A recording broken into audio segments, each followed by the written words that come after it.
everyone, my name is Ala Isalawa from BEA 3. My assigned topic is Teaching and Learning, Teacher and Staff Engagement, and Student Engagement.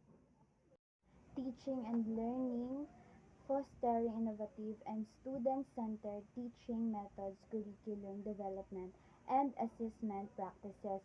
So, teaching and learning are the two interconnected processes that are essential for the acquisition, knowledge, skills, and attitudes. So, teaching is the process of imparting knowledge, skills, and values to students, while the learning is the process of acquiring and applying that knowledge.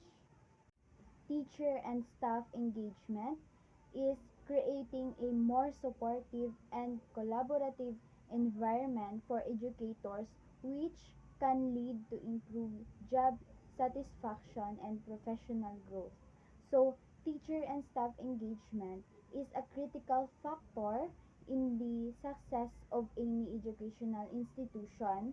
When the teacher and the staff are engaged, motivated, and committed to their work, they are more likely to provide a high quality instruction, support student learning, contributes to a positive school culture.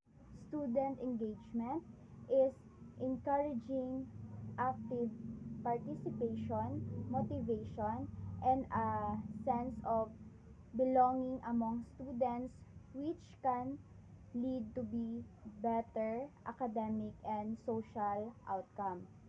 So, student engaged is a critical factor in academic success as it directly impacts to student motivation, learning outcomes, and overall educational experience. When students are engaged, they are more likely to be motivated, focused, and invested in their learning, leading to be better academic performance and a more positive educational experience.